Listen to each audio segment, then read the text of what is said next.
Jenderal Naga dapat mengirim detasemen beranggotakan 5 orang untuk mengepung Lu Yun dan mereka berdua. Tim suku naga dapat dibagi menjadi 6 level. Jumlah orang di level pertama bisa mencapai 10.000, dari tim mana mereka berasal. Tingkat ke-6 adalah tim beranggotakan 5 orang ini. Karena menurut pembagian tempur suku naga, tim beranggotakan 5 orang dapat mencakup pemanah, tombak, dan prajurit pendek, serta tukang goyah dan tangan medis. Dengan cara ini, tim ini dapat mengerahkan efektivitas tempurnya sepenuhnya. Selain kekuatan tempur yang sangat kuat dari anggota klan naga itu sendiri, tim beranggotakan 5 orang tersebut juga dapat bekerja sama satu sama lain untuk mencapai level mengalahkan musuh. Itu sebabnya mereka akan melakukan segala kemungkinan. Baru saja, Lu Yun dan Peng Dong terbang turun dari langit. Oleh karena itu, jenderal ini masih perlu lebih berhati-hati. Namun, meski begitu, tenaga yang dia kirimkan sangat sedikit. Karena orang-orang klan naga telah bertempur dalam pertempuran yang tak terhitung jumlahnya selama bertahun-tahun, mereka tidak pernah dikalahkan sekalipun. Pertarungan paling tragis yang mereka anggap adalah pertarungan dengan klan ular yang ganas. Klan ular sengit dianggap sebagai kelompok terkuat kedua setelah klan naga, namun meski begitu, klan naga tetap menggunakan tim yang terdiri dari 500 orang dan mengorbankan 100 orang untuk mengalahkan pasukan lawan yang berkekuatan 100.000 orang tanpa kemampuan untuk melawan. Tingkat kengerian ini bisa dibayangkan, tapi itu dianggap olehnya sebagai pertempuran yang paling memalukan. Sekarang sang jenderal dapat mengatur tim beranggotakan 5 orang, dia tentu saja merasa sangat menghormati Lu Yun. Peng Dong sebaliknya mendecakkan lidahnya. Meski merupakan anggota suku Dapeng, namun ia jauh dari suku naga. Tapi dalam waktu singkat bersama Lu Yun, dia telah belajar banyak. Kedua, dia juga memiliki pedang 9 naga di tangannya. Saya khawatir tidak ada anggota klan naga ini yang pernah melihat pedang 9 naga. Level mereka sangat berbeda dari Long Xiang di pedesaan. Jadi Peng Dong berencana untuk memamerkan keahliannya terlebih dahulu dan membiarkan Lu Yun melihat apakah keterampilannya telah meningkat. Namun, sebelum Peng Dong dapat mengatakan bahwa dia akan menyerang ke depan, Lu Yun tiba-tiba memberi isyarat jeda padanya. Tiba-tiba dihentikan oleh Lu Yun, Peng Dong berkata dengan ekspresi curiga, "Saudara Lu, apakah kamu ingin aku memamerkan keahlianku?" Lu Yun menggelengkan kepalanya, "Kita tidak perlu menunjukkannya, ada sesuatu yang ingin kita tunjukkan." Saat Lu Yun selesai berbicara, prajurit naga yang berdiri di dekat gua tiba-tiba berteriak. "Jenderal, Jenderal!" Pada saat ini, prajurit naga yang awalnya pendiam tiba-tiba menjadi panik dan mulai berteriak. Jenderal itu berteriak dengan marah, pada saat yang sama menghunus pisaunya, dan menusuk tubuh seorang prajurit naga yang masih berteriak, dan berteriak dengan marah, siapapun yang mengganggu moral tentara tidak akan selamat. "Bunuh! Bunuh! Bunuh!" Mengikuti kata-katanya, prajurit naga yang awalnya panik juga berteriak keras untuk membunuh, dan kemudian dengan cepat membentuk tim beranggotakan 5 orang untuk mengepung benda-benda di dalamnya. Tentu saja, 5 orang yang awalnya akan mengepung dan membunuh Lu Yun dan Peng Dong juga terlibat. Tapi saat mereka hendak mengejar mereka, para prajurit naga di depan tiba-tiba merasakan kekuatan isap yang sangat besar. Mereka tidak dapat mengendalikan tubuh mereka sama sekali, dan tiba-tiba tersedot ke depan. Lalu terdengar jeritan memilukan dari dalam. Ini adalah elit dari klan naga. Mereka biasa berteriak marah ketika kehilangan 100 orang. Sekarang mereka bahkan tidak melihat wajah musuh, dan sejumlah besar tentara tersedot. Bagaimana mungkin sang jenderal tidak marah ketika melihat ini? Dia berteriak, "Jangan panik, cepat beritahu saya apa yang ada di dalamnya." Para prajurit ini sama sekali tidak dapat melihat apa yang ada di dalamnya, jadi mereka semua berteriak, "Jenderal tidak tahu." Tepat setelah mengucapkan beberapa patah kata, orang lain langsung tersedot. Dalam sekejap mata, 2 hingga 300 orang hilang. Lu Yun berdiri di samping dengan tangan terlipat dan berkata sambil tersenyum, "Biarkan rakyatmu mundur sekarang, masih ada secercah harapan." Meskipun sang jenderal sangat marah sehingga dia ingin merobek mulut gagak Lu Yun, tapi itulah faktanya, jadi dia menahan diri dan berteriak kepada anak buahnya, "Mundur," dan keluar dari jangkauan retakan di tanah. Ruang di sini seperti bentuk L yang besar. Selama Anda berhasil melewati titik balik, itu akan aman untuk saat ini. Tetapi dengan lebih dari 8.000 orang berkumpul di sini, kecuali mereka diatur secara horizontal, beberapa orang masih akan mendekati celah di tanah. Jenderal tidak punya pilihan selain membiarkan semua orang memukul dan berbaris dengan cara ini. Awalnya, dia sangat kesal dengan Lu Yun, tapi sekarang rakyatnya telah kehilangan begitu banyak, dia tentu saja tidak punya ide untuk menjaga Lu Yun dan yang lainnya. Bagaimanapun, ratusan orang di tim pendahulu pada awalnya adalah orang-orang yang mereka atur untuk mati. Jika orang-orang ini pergi, Long Zhan dan yang lainnya tidak akan merasa kesal. Tapi sekarang tim penggali harta karun telah kehilangan begitu banyak orang, mereka bahkan belum melihat sehelai pun rambutnya. Setelah kembali, mereka takut Long Zhan harus mencabik-cabiknya. Apa-apaan ini? Dia menyingkirkan kerumunan dan berjalan ke depan. Ketika dia melihatnya, sudut mulutnya bergerak-gerak liar. Karena dari celah tanah itu, banyak darah mulai mengalir keluar dari dalam. Air mengalir ke bawah, tetapi cairan apapun juga akan mengalir ke bawah. Dan lapisan di tanah ini condong ke bawah. Namun darah saat ini mengalir dari bawah ke atas. Ada juga lapisan lingkaran bergelombang di atasnya. Seolah-olah ada sesuatu yang meniupkan udara, meniupkan darah dari bawah. Lu Yun mengendus keras, lalu berkata, "Itu adalah darah klan naga." Jenderal itu sangat marah sehingga dia berbalik dan menatap Lu Yun dengan kejam, "Bisakah kamu tutup mulut?" Lu Yun mengangkat bahu, jika kamu tidak bisa melakukannya, kamu tidak bisa melakukannya. Aku hanya mengingatkanmu. Lihat dirimu, kamu mendapat keuntungan dan tetap berperilaku. Biar ku hitung. Sebentar lagi, makhluk di bawah ini akan memuntahkan tulangnya. Cek, cek, pemandangan itu akan menyedihkan. Setelah Lu Yun selesai berbicara, dia mengulurkan tangannya dan mencubitnya kembali sedikit demi sedikit. 5, 4. Itu ibumu. Jenderal itu meraung dengan marah dan berjalan menuju Lu Yun dengan pedang di tangan. Melihat penampilannya saat ini, dia sendiri yang akan membunuh Lu Yun. Namun, Lu Yun sama sekali tidak peduli dengan ekspresi marahnya, dan masih perlahan menggerakkan jarinya dan berteriak, 2, 1. Kepulan, kepulan, kepulan. Tepat ketika Lu Yun selesai berteriak, suara letupan terdengar dari dalam gua. Segera setelah itu, tulang manusia naga yang tak terhitung jumlahnya meledak dari dalam. Kekuatan tulang manusia ini sangat mengerikan, dan juga sangat tajam di beberapa tempat. Para prajurit yang berdiri di depan langsung menderita, ada yang sepertinya terkena palu yang berat, ada pula yang tubuhnya tertusuk tulang tajam, dalam sekejap, lebih dari 400 orang terjatuh. Hanya butuh beberapa saat bagi mereka untuk turun, tetapi sebelum mereka sempat mengambil nafas, 1000 orang telah pergi. Jika hal ini dilaporkan kembali, dia, sebagai seorang jenderal, tidak hanya tidak bisa duduk diam, dia juga takut kepalanya harus digerakkan. Melihat Lu Yun yang masih tersenyum di sampingnya, sang jenderal memutar matanya dan tiba-tiba berteriak, hancurkan kedua monster ini. Sekarang orang-orang panik dan semua orang ketakutan. Jika ini terus berlanjut, tidak peduli berapa banyak orang yang dia bunuh, tidak ada gunanya. Begitu hati orang-orang berada dalam kekacauan, kekuatan bertarung mereka akan sangat berkurang.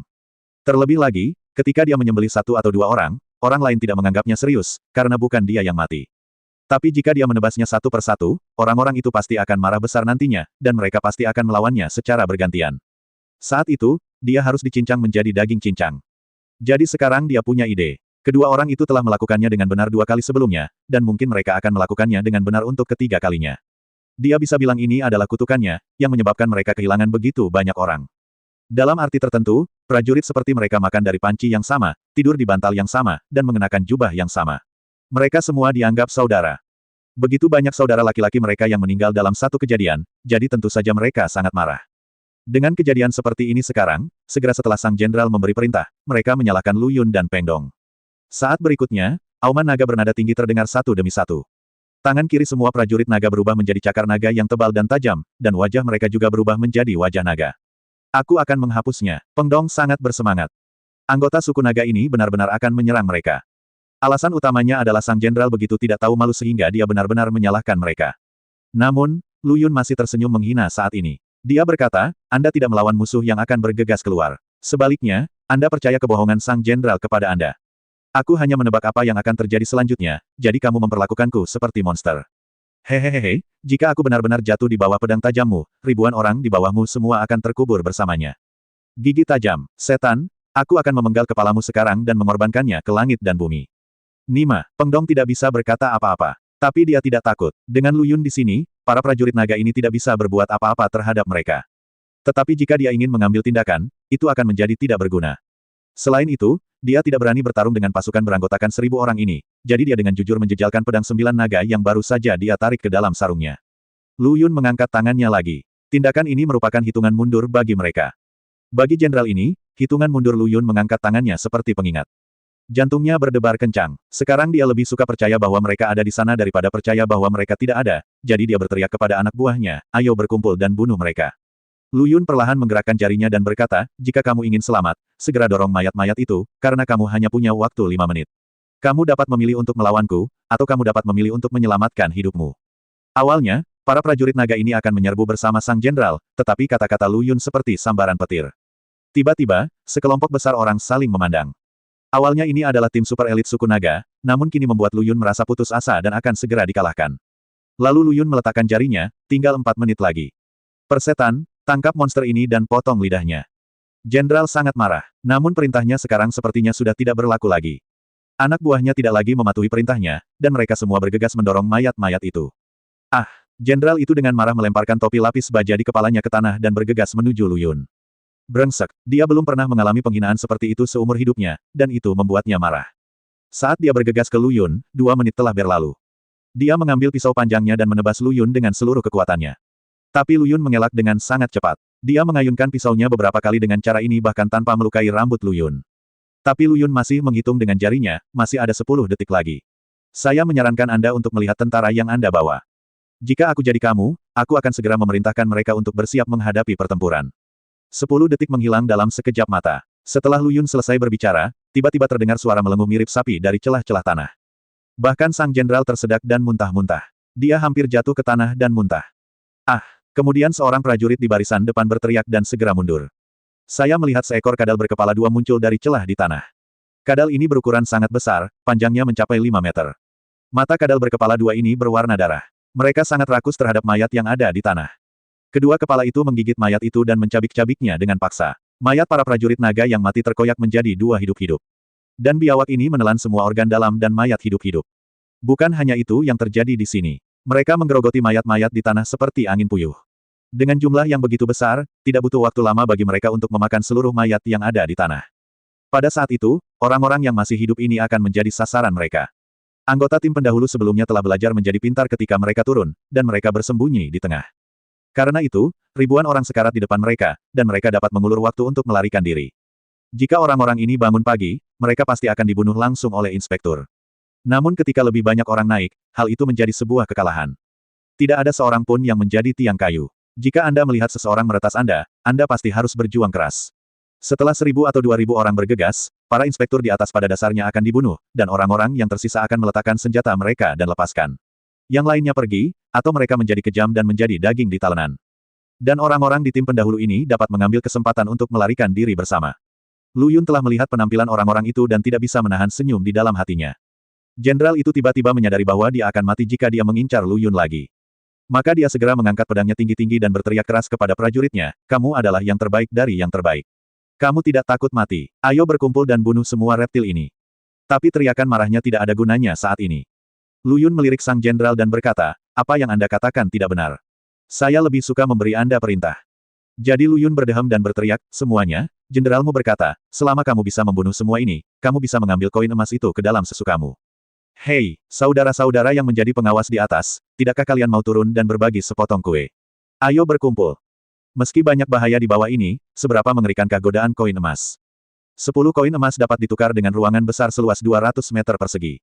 Misalnya saja di antara para elit klan naga ini, manakah yang bukan elit yang bisa memakai baju besi puluhan kilogram, membawa beberapa jenis senjata dingin, dan bisa keluar masuk dengan bebas? Tanpa melepas baju besinya, tanpa membuang senjatanya, dan tanpa membuang perlengkapannya, masing-masing dari mereka dapat membawa setidaknya 40 koin emas. Selebihnya terserah pada diri sendiri. Bagaimanapun, jika semua orang mengambilnya, masalah ini pasti tidak akan menyebar ke Long San. Manusia mati demi kekayaan dan burung mati demi makanan. Sekarang ketika sekelompok orang ini mendengar Lu Yun berteriak dari bawah, mereka semua sangat ingin mencobanya. Tetapi sang jenderal tidak berbicara, dan mereka tidak berani mengambil risiko untuk turun dengan mudah. Jika sang jenderal marah, bukankah mereka akan tetap mati? Meskipun mereka elit, para tetua klan naga bukanlah vegetarian. Ambil contoh ayah dan paman Long San. Meskipun kedua orang ini kehilangan gigi karena usia tua, metode mereka luar biasa. Hanya 2 orang yang menekan ribuan pasukan tidak menjadi masalah. Terlebih lagi, mereka bukan satu-satunya klan naga elit. Masih ada lebih dari selusin elit mereka. Mengelilingi dan menekan mereka itu mudah. Orang-orang di bawah ini memiliki gagasan yang sama. Siapa yang rela melakukan hal seperti itu jika mati sia-sia tapi tidak mendapat manfaat? Manusia bukanlah rumput dan pohon, bagaimana kita tidak serakah? Tanpa perintah dari jenderal ini, mereka secara alami akan tidak terorganisir dan tidak memiliki kekuatan bertarung. Kata-kata Lu Yun lebih seperti obat yang pahit. Jika jenderal mendengarkan, tidak apa-apa. Jika tidak, seluruh pasukan akan dihancurkan. Lagi pula, Lu Yun sudah mengatakan ini. Meskipun sang jenderal sangat marah, dia tidak punya pilihan selain mengertakkan gigi dan berkata, "Bunuh barang-barang ini dan segera masuk." Setiap orang bisa mendapatkan koin emas sekali, tetapi hanya sekali. Tidak peduli berapa banyak yang Anda bawa, itu terserah Anda. Petik 2.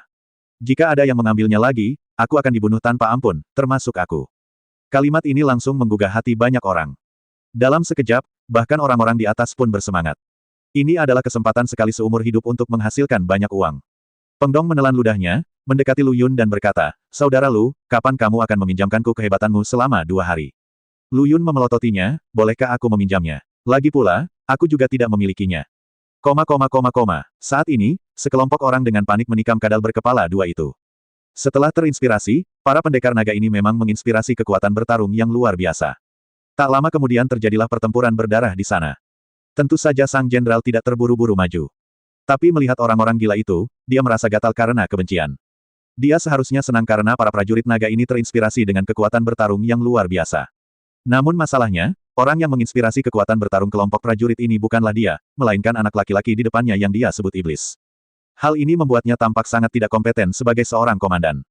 Tapi dia merasa kekuatan bertarungnya luar biasa. Dia harus menjadi yang terkuat di antara yang kuat. Dia tidak mau menyerah. Dia mengangkat pedang di tangannya, menunjuk ke hidung Lu Yun, dan berkata dengan kejam, aku akan menyelesaikan masalah denganmu nanti. Ketika dia menunjuk ke arahnya seperti ini, Lu Yun tidak menunjukkan kemarahan sama sekali.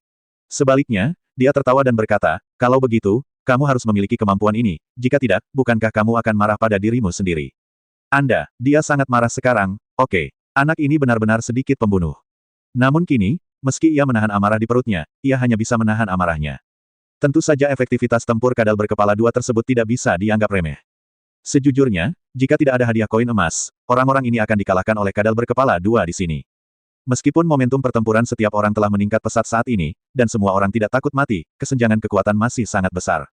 Selain itu, kadal berkepala dua ini sangat fleksibel. Kulit kasar di tubuh mereka jauh lebih tebal dibandingkan kulit prajurit naga. Dua prajurit naga hampir tidak bisa menghadapi kadal berkepala dua sambil saling menggigit. Dan karena kadal berkepala dua ini memiliki dua kepala yang berdiri sendiri, ia dapat mengendalikan satu tubuh untuk bertarung dalam waktu yang bersamaan. Bertarung dengan para prajurit naga ini hanya bisa terjerumus ke dalam pertarungan yang keras dan sengit. Tapi satu hal adalah para prajurit naga ini telah lama berada di medan perang. Mereka adalah yang terbaik di antara yang terbaik. Mereka tidak punya ide untuk mundur dari pertempuran. Kedua, mereka juga secara bertahap menguasai trik melawan kadal berkepala dua tersebut. Setelah kehilangan lebih dari 2.000 orang, mereka akhirnya berhasil mengusir kadal berkepala dua tersebut. Namun, Lu Yun dan Peng Dong tidak pernah mengambil tindakan, mereka hanya menonton dengan tenang. Karena Lu Yun tahu betul bahwa ini hanyalah hidangan pembuka bagi binatang pemelihara emas ini. Masuk lebih dalam pasti akan lebih berbahaya. Tim pendahulu sebelumnya beruntung mendapatkan beberapa orang itu kembali. Saya khawatir pada saat itu, keinginan mereka untuk bertahan hidup menginspirasi potensi mereka yang tidak terbatas. Jika tidak, kekuatan bertarung orang-orang ini saja akan terlalu berat untuk ditanggung. Tidak buruk, tidak buruk. Lu Yun bertepuk tangan sambil tersenyum, memandangi para prajurit yang kelelahan, dia tidak bisa menahan senyum, 666. Tapi aku tetap menasihatimu, jangan pernah berpikir untuk meminta koin emas sekarang, cepat mundur, kamu teman-teman masih ada secercah harapan. Para prajurit ini berjuang keras demi uang. Jenderal juga baru saja berjanji kepada mereka. Kelompok orang ini mendapatkan motivasi. Terlebih lagi, anak laki-laki ini baru saja memberikan saran ini kepada jenderalnya, dan jenderal tersebut menerimanya. Jika sang jenderal melakukan apa yang dia lakukan sebelumnya, bukankah itu tugas tanpa pamrih bagi mereka? Jika bajingan ini tidak mengatakan apa-apa, jenderal di depan mereka tidak akan pernah berpikir untuk berbohong kepada mereka. Meskipun berbohong kepada mereka akan menyebabkan hati mereka hancur dalam sekejap, tidak ada yang berani membuat masalah dengan jenderal kecuali orang tersebut tidak ingin hidup lagi. Jadi ketika Lu Yun mengatakan ini, sekelompok besar orang ini segera menatap Lu Yun dengan mata dingin, dan mereka semua merasa gatal karena kebencian. Jenderal itu mengarahkan pedangnya ke arah Lu Yun lagi dan berkata, anak nakal, diamlah. Memang benar anak buahnya tidak memiliki banyak kekuatan tersisa setelah pertempuran sengit seperti itu, jika tidak, dia harus berurusan dengan anak ini. Lu Yun mengabaikannya, hanya menggunakan telapak tangannya sebagai payung untuk menutupi dahinya, dan perlahan mengangkat kepalanya untuk melihat ke langit. Meski jaraknya ribuan meter dari atas, namun sinar matahari hanya bisa membentuk area yang teduh, namun tidak bisa menyinari sepenuhnya. Orang biasa tidak bisa mengetahui waktu dari sudut ini, tapi Lu Yun luar biasa. Dia hanya melihatnya sebentar dan kemudian berkata, tidak akan lama lagi hari ini akan gelap. Bagaimanapun, saya telah mengingatkan Anda bahwa saya harus mengingatkan Anda. Apakah Anda mendengarkan atau tidak, itu urusan Anda sendiri. Saat hari mulai gelap, sesuatu yang menarik akan terjadi lagi. Kata-kata Lu Yun saat ini memang bisa membuat takut orang-orang ini. Setelah dia selesai berbicara, kerumunan itu langsung saling berpandangan, dan rasa takut tiba-tiba muncul. Apa yang dikatakan Lu Yun beberapa kali akan terjadi membuat mereka ketakutan. Sekarang setelah kerumunan sudah tenang, mereka tahu bahwa Lu Yun bukanlah roh jahat atau monster. Kesalahan utama ada pada Long Zhan dan yang lainnya karena tidak membiarkan pemimpin asli tim mereka datang. Kalau tidak, mereka tidak akan kehilangan banyak orang. Untuk sementara waktu, kelompok orang ini merasa kesal. Tapi Lu Yun masih mengingatkannya sambil tersenyum, masih terlambat untuk pergi sekarang. Bagaimana kalau tidak pergi? Gigi sang jenderal terasa gatal karena marah. Kalau begitu mati. Lagi pula, orang-orang ini ada di sini, dan kamu tidak peduli dengan mereka. Kamu kentut. Jenderal itu tiba-tiba mengumpat dengan keras. Sebelum datang ke sini lagi, dia selalu menganggap dirinya sebagai seorang jenderal yang anggun. Meskipun dia tidak dapat berbicara dan tertawa seperti seorang sarjana, dia tidak pernah mengumpat. Tapi hari ini anak ini memintanya untuk mengucapkan kata-kata makian di satu waktu dan di lain waktu. Tapi sepertinya hanya itu yang bisa dia lakukan. Dia merasa sangat tidak bahagia di hatinya. Dia hampir mati lemas. Namun, betapapun marahnya dia, Lu Yun tetap terlihat acuh tak acuh dan masih berkata, saya mengatakan yang sebenarnya. Lihat, kamu cemas lagi, bukan? Ayo, robek mulut anak ini. Dia berteriak dengan marah kepada anak buahnya, meminta mereka mengerumuni dan merobek mulut Lu Yun. Namun kali ini, semua anak buahnya tidak bergerak, dan tidak ada yang mau melangkah maju dan mengambil tindakan. Melihat orang-orang ini tidak bergerak, dia terlihat sangat jelek dan berteriak dengan marah, bangun, bangun. Saat ini, dia sudah mengangkat kakinya dan menendang beberapa tentara. Setelah beberapa tendangan ini, dia masih marah, dan dia akan membunuh mereka dengan pisau. Hanya saja para prajurit ini dibuat penuh kebencian olehnya. Saya dulu takut padanya sebagai seorang jenderal. Bahkan jika dia membunuh beberapa orang, orang lain dapat menanggungnya. Karena selama Anda menjadi seorang jenderal, niscaya Anda akan membunuh seseorang dalam pertempuran. Ini adalah cara terbaik untuk menakut-nakuti orang lain. Tapi masalahnya, orang ini menolak menyerahkan 1 sen pun dan memimpin mereka semua selangkah demi selangkah ke dalam jurang. Harus dikatakan bahwa mereka telah memperoleh beberapa manfaat sekarang, dan akan sangat bermanfaat jika beberapa orang meninggal. Tapi sang jenderal jelas menganggap mereka sebagai pion, dan akan menghunus pedangnya untuk membunuh mereka jika dia tidak puas. Para prajurit ini juga manusia. Ketika tiba waktunya untuk mengejutkan mereka, bahkan jika Anda membunuh mereka, mereka tidak akan berkata apa-apa, tetapi terlalu berlebihan baginya untuk membunuh orang yang tidak bersalah seperti ini. Saat dia menghunus pedangnya, para bangsawan ini berdiri satu demi satu. Pada awalnya, lusinan orang saling melotot, tetapi sesaat kemudian, bangsawan lainnya berdiri satu demi satu. Begitu banyak pasang mata marah yang melotot ke arahnya, padahal dia sudah membunuh begitu banyak orang sebelumnya, mau tak mau dia bergidik saat ini. Kamu, apa yang kamu lakukan? Apakah kamu ingin memberontak? Meski dia masih berpura-pura mengaum, dia tetap mengembalikan pedang yang baru saja dia tarik. Bagaimanapun, dia hanya satu orang, dan ada ribuan tentara. 1 orang dan 1 pisau dapat memotongnya menjadi beberapa bagian. Sekarang Tong Mesiu ini sepertinya sedang terangsang. Alasan utamanya adalah semua kapten tim Palankes di grup ini bertarung melawannya. Orang-orang ini juga merupakan elit di antara para elit, dan kekuatan mereka sangat menakutkan. Apapun yang dia lakukan, itu tidak sepadan. Saat ini, Lu Yun berkata sambil tersenyum, kamu harus mundur sebelum gelap. Saya tidak tertarik pada kalian. Kembalilah dan beritahu Long San bahwa Lu Yun akan datang menemuinya dalam beberapa hari. Para bangsawan ini tidak tahu siapa Lu Yun. Tapi sepertinya dia punya masalah dengan Long San. Long San adalah anggota berpangkat tinggi dari klan naga. Ayah dan paman Long San juga merupakan orang-orang yang memiliki suara tinggi di tingkat inti seluruh klan naga. Kata-kata mereka mungkin menentukan naik turunnya seluruh klan naga. Seberapa burukkah ini? Tak terbayangkan. Dan anak ini sebenarnya meminta mereka untuk mengirim pesan kembali. Tapi poin kuncinya adalah orang lain mungkin masih bisa bertahan ketika mereka kembali. Bagaimanapun, mereka hanya mengikuti instruksi sang jenderal yang tidak tepat telah menyebabkan mereka melakukan kesalahan besar elit. Tapi nasib sang jenderal tidak akan begitu baik, dia akan kehilangan akal. Jenderal itu baru saja menghunus pedangnya dan ingin membunuh lagi. Semua prajurit lainnya berdiri untuk melawannya, tetapi dia benar-benar memasukkan kembali pedangnya ke sarungnya, yang menunjukkan bahwa dia tidak memiliki keberanian untuk menghadapi hidup dan mati. Dia juga orang yang penakut. Dia cukup berani ketika membunuh orang, tetapi ketika dia akan dibunuh, dia adalah seorang pengecut. Dia benar-benar tidak bisa kembali sekarang. Dia menatap Lu Yun dengan dingin, berhenti bicara omong kosong, apakah kamu ingin membunuh saudara-saudaraku ini? Long Zhan memberiku perintah pembunuhan ketika dia mengirim kami ke sini. Dia memintaku memilih elit untuk datang ke sini. Apa? Perintah pembunuhan. Rumput. Semua prajurit naga mengumpat dengan keras. Lu Yun tidak tahu apa itu perintah pembunuhan, jadi dia menoleh ke Peng Dong dengan rasa ingin tahu dan bertanya, apa itu perintah pembunuhan? Peng Dong berkata, ada perintah khusus dari klan naga yang tidak dapat dilaksanakan, yaitu semua peserta akan dibunuh. Orang-orang ini akan menjadi budak dari 3 suku lainnya. Dahi. Lu Yun tidak menyangka Long Zhan begitu ceria. Setelah mengatakan itu, sang jenderal sepertinya berencana untuk menghancurkan toples tersebut, mengeluarkan kain brokat dari tubuhnya, membentangkannya agar semua orang dapat melihatnya dan berkata, ini adalah isi dari perintah pembunuhan. Ada segel klan naga di atasnya, jadi tidak bisa dipalsukan. Bagaimanapun, seorang jenderal muda seperti dia tidak akan berani memalsukan segel naga. Jika tidak, ke-9 klannya akan dihancurkan, dan daging anggota klannya akan dimakan. Melanggar otoritas seseorang akan menimbulkan konsekuensi yang besar di klan naga. Oleh karena itu, tidak ada seorang pun yang berani melampaui otoritasnya. Sekarang semua orang hanya bisa meneriaki sang jenderal. Jenderal itu mencibir, saya harus kembali hidup-hidup untuk menjalankan tugas saya. Dengar, jika Anda tidak ingin istri, anak, dan orang tua Anda mengikuti nasib buruk, lakukan saja apa yang harus Anda lakukan. Aku telah mengizinkanmu menyembunyikan koin emas secara diam-diam. Tidak seorang pun di antara kita boleh saling bercerita tentang masalah ini. Selama semua orang bisa kembali hidup-hidup, kita semua bisa menghasilkan banyak uang. Pembunuh naga dan yang lainnya juga akan menghadiahi kita sejumlah besar uang, tapi jika aku mati dan kamu kembali membawa koin emas, kalian semua akan dibantai. Para prajurit mengertakkan gigi karena kebencian, tetapi mereka hanya bisa memandangnya dengan berani, tidak berani berpikir sedikit pun untuk membuat masalah dengannya lagi. Jenderal itu menoleh dan menatap Lu Yun, kan? Anak baik, aku sedikit mengagumimu sekarang. Kamu telah membuatku lebih besar dariku. Oke, kamu mampu. Kamu benar-benar mampu. Petik 2. Namun, kamu membuatku marah dan membuatku sangat tidak bahagia, jadi aku memutuskan untuk membunuhmu. Dia kembali menatap para prajurit, apakah kamu masih berani melanggar perintah saya sekarang? Banyak tentara yang tidak berani mengungkapkan kemarahannya. Mereka awalnya adalah yang terbaik di antara suku naga terbaik. Bahkan, dengan sedikit kenyamanan, mereka bisa segera bangkit kembali. Ditambah dengan cuci otak, mereka pasti rela melewati api dan air, apapun yang terjadi. Namun kini, tindakan sang jenderal sama saja dengan mempermalukan elit di kalangan elit tersebut. Mereka bukan pengecut, mereka menumpahkan kepala dan darah hanya demi klan naga. Hasilnya, sebaliknya, dia ditipu oleh jenderal ini. Tampaknya orang-orang seperti mereka adalah pengecut dan akan melarikan diri jika tidak bisa melawan.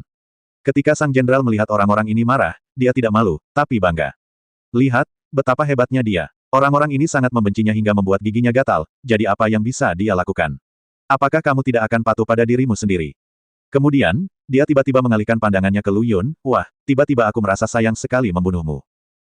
Lu Yun mendengus dan menatapnya dengan gembira, lalu apa yang ingin kamu lakukan, biarkan aku mendengarnya. Lu Yun tidak peduli dengan 250 dou-dou. Namun, dia tetap melihat ke langit dan berkata, tapi tidak apa-apa, karena kamu tidak punya banyak waktu. Ini bukan lelucon Lu Yun dengan mereka. Lu Yun baru saja merasakan ada sesuatu yang besar di bawah tanah. Begitu hal ini terungkap, saya khawatir akan ada masalah besar. Ada ribuan orang di bawah komando sang jenderal, dan meskipun talinya kuat, mereka hanya dapat mengizinkan satu orang untuk memanjat dengan satu tali. Karena sekuat apapun talinya, mereka menggunakan kulit kayu sulur sebagai pengganti tali kawat baja. Ketahanan lelah tali jenis ini jauh lebih kecil dibandingkan tali kawat baja 3 orang memanjat bersama-sama, tapi mungkin tidak menjadi masalah jika mereka memanjat akan menyebabkan para prajurit ini terjatuh secara berkelompok. Pada saat itu, orang-orang yang berada di bawah akan menjadi makanan, dan mereka yang berada di atas akan dihancurkan menjadi bubur. Belum lagi harganya sangat tinggi. Berdasarkan perkiraan waktu ini, meskipun mereka mulai mundur, mereka hanya akan dapat melarikan diri dengan setengah dari rakyatnya. Haha, berhentilah bersikap terlalu khawatir di sini, aku tidak takut padamu lagi.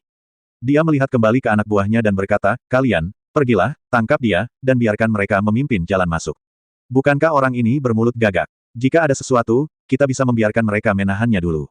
Meskipun anak buahnya tidak mau lagi menuruti perintahnya, keterkejutan atas perintah pembunuhan itu masih ada.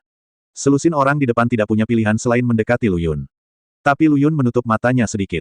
Dia tidak berniat berurusan dengan para prajurit naga ini, tapi melihat mereka, dia sepertinya mendengarkan sesuatu. Ketika Peng Dong melihat ini, dia segera mengeluarkan pedang 9 naga. Pada saat yang sama, dia merendahkan suaranya dan berkata kepada Lu Yun, saudara Lu, mari kita berhenti berpura-pura dan menangani mereka secara langsung. Tanpa diduga, Lu Yun tiba-tiba memberi isyarat mendesis kepada Peng Dong, dengarkan. Peng Dong tidak bereaksi, memandangnya dengan rasa ingin tahu dan berkata, dengar, apa yang kamu dengarkan? Suara nafas. Lu Yun berkata dengan lembut, suara angin, akan turun hujan, dan hal-hal yang takut matahari muncul di sini, cek-cek, lebih cepat dari yang kukira. Awalnya, para prajurit itu sudah ditakuti oleh Lu Yun. Sekarang setelah mereka melihat ekspresi mengomel Lu Yun, hati mereka semakin berdebar-debar. Jenderal itu dengan marah berteriak, ayo, apa yang kalian lakukan sambil berdiri diam? Jatuhkan dia. Ledakan. Namun begitu dia selesai berbicara, dia mendengar badai petir besar dari atas. Lalu, ada awan gelap di langit dan angin kencang. Meski mereka tidak bisa merasakan betapa kencangnya angin di atas di celah-celah pegunungan, namun angin masih bertiup sedikit. Terlebih lagi, awan gelap sangat tebal sehingga menutupinya dengan kecepatan yang sangat cepat. Segera setelah itu, seseorang merasakan sedikit kedinginan di wajahnya, sehingga dia secara tidak sengaja mendongak dan melihat setetes air hujan menerpa wajahnya. Sial, hujan benar-benar turun. Apa itu? Pada saat ini, seseorang di antara tentara tidak dapat menahan diri untuk tidak berteriak, lihat ke dalam. Dahi. Semua orang melihat ke dalam dan melihat sesuatu dengan mata seperti lentera yang perlahan merangkak keluar. Kedua matanya sangat merah, dan mendesis dari waktu ke waktu. Kelabang raksasa. Itu bodoh. Pada saat ini, para prajurit ini tiba-tiba tidak peduli dengan tetesan air hujan di atas kepala mereka. Beberapa orang bahkan mulai mengutuk. Kelabang monster raksasa adalah spesies kelabang paling berbisa di seluruh benua. Air liur bisa meluluhkan orang. Panjang tubuhnya sekitar 10 meter, seperti anakonda raksasa. Namun anakonda bergerak lambat di darat, namun karena banyaknya kelabang raksasa, mereka merangkak sangat cepat dan memiliki temperamen yang ganas hanyalah salah satunya. Dan yang paling ditakuti oleh makhluk ini adalah matahari. Karena struktur tubuhnya mirip dengan kalajengking, mereka tidak dapat menahan sinar ultraviolet, sebaliknya mereka sangat sensitif terhadap sinar ultraviolet, jika terkena sinar matahari, mereka akan mati dalam waktu setengah jam. Jadi ketika ada matahari, mereka tidak aktif. Namun begitu matahari terbenam atau tidak ada matahari, mereka akan muncul berkelompok. Kuncinya adalah pelat baja di tubuh pemain ini kebal terhadap peluru dan busur. Panah raksasa setinggi 300 batu paling banyak bisa membuat mereka berkumpul bersama, tapi tidak bisa membunuh mereka. Bahkan jika anggota klan naga kuat, tidak masuk akal bagi para pejuang ini untuk menarik panah raksasa setinggi 300 batu. Kecuali seseorang seperti Long San dan yang lainnya memiliki tingkat kultivasinya sendiri. Tentu saja, orang dengan keterampilan tingkat lanjut tidak membutuhkan busur dan busur untuk bertarung. Oleh karena itu, begitu hal-hal ini muncul di malam hari, mereka hampir tidak terkalahkan. Api tidak akan membakar atau membunuh mereka, api hanya akan membuat mereka jengkel. Ketika dia melihat hal-hal ini, sang jenderal panik. Sial, Lu Yun ini benar-benar bermulut gagak, kenapa kamu membicarakan apa yang dia bicarakan? Apakah ini masalah besar? Bukankah ini mengorbankan nyawanya? Terlebih lagi, sekarang sedang hujan, dan racun kelabang iblis raksasa tidak akan encer, tetapi akan terbelah. Dengan kata lain, racun monster kelabang raksasa ini bisa semakin diperkuat dengan hujan. Penyelesaian. Sekelompok orang lain jatuh. Engah kepulan-kepulan. Monster kelabang raksasa ini langsung memuntahkan racunnya ke arah prajurit di depannya. Awalnya, jika cuaca kering, mereka bisa melepas baju besi mereka ketika racunnya meleleh, dan mereka bisa melarikan diri. Namun kini hujan deras membuat armor mereka penuh dengan tetesan air, dan racun kelabang langsung mengalir keluar begitu menyentuh mereka. Dalam sekejap, orang yang kulitnya terbakar oleh racun itu berteriak dengan sedih. Lu Yun memandangi para prajurit itu. Meskipun aku merasa kasihan pada orang-orang klan naga, para prajurit ini tidak bersalah. Melihat betapa menyedihkannya mereka, dia tidak tahan, jadi dia menghela nafas. Pada saat kritis, kamu harus meminta aku membantumu. Minggir, Lu Yun berteriak pada para prajurit naga, aku akan melakukannya. Kata-kata malas Lu Yun membuat sang jenderal naga sangat malu. Wajahnya muram dan dia berteriak, kamu tidak peduli, kamu tinggal tunjuk kemanapun kamu pergi. Lu Yun memandangnya dengan acuh tak acuh dan berkata, aku hanya tidak ingin rakyatmu mati sia-sia. Lihat dirimu, kamu tidak tahu harus berbuat apa. Kemudian, Lu Yun menunjuk langsung ke monster raksasa kelabang, ayo, datang ke tempatku, mari kita bicara tentang kehidupan. Meskipun monster kelabang raksasa ini tidak dapat memahami ucapan manusia, mereka masih dapat memahami bahwa Lu Yun sedang memprovokasi mereka. Maka kelabang yang bersembunyi di celah-celah tanah yang gelap mulai memutar tubuhnya. Tindakan ini menggunakan bahasa tubuhnya untuk memberitahu monster kelabang raksasa lainnya agar menyerang Lu Yun terlebih dahulu. Kemudian semua ini menyerang Lu Yun. Lu Yun berteriak kepada Peng Dong, pinjamkan aku pedangmu. Melihat Lu Yun meminta pedang padanya, Peng Dong menyeringai, saudara Lu, sejak kapan kamu suka menari dengan pedang? Lu Yun memelototinya dan berkata, omong kosong, kalau tidak semua prajurit naga itu menggunakan pedang dan aku tidak, yang akan membuatku terlihat tidak pada tempatnya. Dahi. Peng Dong menggaruk kepalanya karena malu dan menahannya lama sebelum berkata, masuk akal. Dia melemparkan pedang 9 naga ke Lu Yun. Semua prajurit memandang Lu Yun dengan tenang. Mereka semua merasa bahwa meskipun mereka adalah elit di antara para elit, mereka tidak dapat menghadapi monster kelabang raksasa ini. Bukankah agak menyombongkan diri bahwa Lu Yun ingin menangani begitu banyak monster kelabang sendirian? Namun, Lu Yun menjentikkan rambutnya dan menunggu kelabang mendekat. Namun pada saat inilah para prajurit naga ini menyadari bahwa meskipun mereka mengenakan baju besi, pakaian di baliknya masih basah oleh keringat. Tapi melihat Lu Yun, tidak ada setetes air pun di tubuhnya. Jika Anda mengamati dengan cermat, Anda akan menemukan bahwa ada perisai udara yang sangat tipis di sekujur tubuhnya, dan setiap tetesan air hujan yang datang di depannya akan terpental. Bahkan Peng Dong yang tadi bersamanya kini menjadi tikus yang tenggelam. Tapi Lu Yun tetap cantik. Engah kepulan-kepulan. Kelabang iblis raksasa itu segera memuntahkan racun dalam jumlah besar ke arah Lu Yun. Tapi Lu Yun baru saja mengangkat tangannya dan mendorongnya keluar, dan hujan di depannya berubah menjadi gelombang udara, menjatuhkan semua racun kembali ke monster raksasa kelabang. Meskipun monster kelabang raksasa ini kebal terhadap racunnya sendiri dan tidak akan terbakar, hal ini sungguh menghina. Kelabang mulai merasa sedikit kesal, mengibaskan ekornya dengan liar, yang berarti kelabang sangat tidak bahagia sekarang. Lu Yun menunjuk ke arah kelabang dan masih ingin bercanda dengan Peng Dong, ini cemas. Lihat, ia cemas lagi. Kelabang kepala tiba-tiba mengangkat bagian atas tubuhnya, rahang dan kakinya terus membuka dan menutup. Segera setelah itu, ia memuntahkan aliran api ke arah Lu Yun. Bermain api dengan Lu Yun berarti menyalakan lampu di toilet dan mendekati kematian. Kali ini Lu Yun tidak menghindarinya, tapi membiarkan apinya menyerbu ke arah tubuhnya. Segera, dia menjadi petugas pemadam kebakaran. Orang biasa yang terbakar oleh api tersebut akan berubah menjadi arang dalam sekejap. Tapi Lu Yun berbeda, dan semakin kuat apinya, semakin cerah senyumannya. Sekarang bahkan sang jenderal naga pun bingung. Seberapa tinggi tingkat budidayanya? Ketika kelabang selesai memuntahkan apinya dan roboh ke tanah dengan lelah dan tidak mau bergerak, Lu Yun menyeringai, tidak lagi. Jika kamu tidak punya trik apapun, saya akan menggunakan trik saya. Kepala kelabang seakan merasa terancam sesaat, bahkan mundur tanpa sadar. Tapi karena Lu Yun dipenuhi dengan simpati dan berencana membantu para pejuang naga ini, dia sekarang akan mengirim Buddha ke barat. Jadi, dia berteriak dan memadamkan semua api yang menempel di tubuhnya. Ledakan. Dalam sekejap, nyala api besar ini dengan cepat mengelilingi kepala kelabang.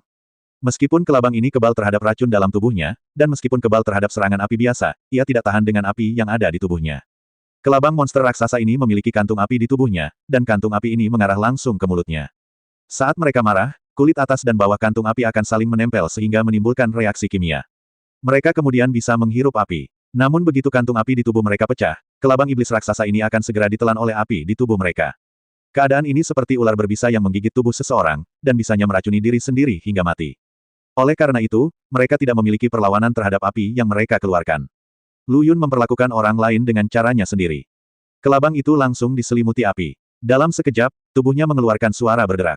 Setelah beberapa saat, semuanya hangus terbakar. Setelah kelabang mati, meskipun monster kelabang raksasa lainnya masih mematikan, bagi makhluk ini yang dapat membunuh kelabang adalah tuannya. Bahkan jika Lu Yun maju untuk menggigit mereka dengan keras dan memenggal kepala mereka beberapa kali, monster kelabang raksasa ini tidak akan bergerak. Peng Dong di samping melihat Lu Yun masih memegang pedang 9 naga dan berdiri di sana sambil tersenyum, dan tidak bisa menahan diri untuk tidak mengeluh. Aku baru saja bilang kamu tidak membutuhkan senjata ajaib ini. Ketika Lu Yun mendengarnya mengeluh, dia melemparkan pedang 9 naga kepadanya, kalau begitu ambil kembali. Para prajurit naga semuanya bingung. Lu Yun ini terlalu menakutkan. Tentu saja, dia, Lu Yun, tidak mengetahui segalanya. Dia benar-benar tidak memahami bahasa tubuh kelabang iblis raksasa. Sangat tidak mungkin untuk memerintahkan mereka berperang. Jadi Lu Yun hanya melambaikan tangannya langsung ke monster kelabang raksasa ini, memberi isyarat kepada monster kelabang raksasa ini untuk membubarkan diri dengan cepat dan menjauh dari mereka. Seberapa sembrono tindakannya, tadi, para prajurit naga itu akan mengatakan bahwa dia hanya pamer. Tapi sekarang, tidak ada yang berani mengatakan itu. Kelabang ini merupakan yang terkuat di antara monster kelabang raksasa. Misalnya, para pejuang naga, seorang pejuang yang dapat menantang ratusan ras lain pada saat yang sama, dan tetap tidak terluka pada akhirnya, para elit seperti mereka bahkan lebih menakutkan. Namun sangat sulit bagi 1000 prajurit naga ini untuk membunuh kepala monster raksasa kelabang. Adapun Lu Yun, dia menyelesaikannya dengan mudah. Saat ini, mereka menyadari kesenjangannya. Saya khawatir ribuan dari mereka tidak dapat mengalahkan Lu Yun, dan beberapa ribu orang lainnya hanya akan menjadi lauk pauk. Namun, Lu Yun tidak menyangka bahwa dengan lambaian tangannya, kelabang iblis raksasa itu akan menyebar ke kedua sisi. Lu Yun tidak bisa menahan tawa getir, dan berkata seolah sedang bercanda pada dirinya sendiri, ternyata aku masih bisa bernapas dengan kelabang iblis raksasa, betapa hebatnya itu. Ketika semua orang mendengar ini, mereka semua tidak bisa tertawa atau menangis. Ini tidak hanya luar biasa, tapi juga luar biasa, oke.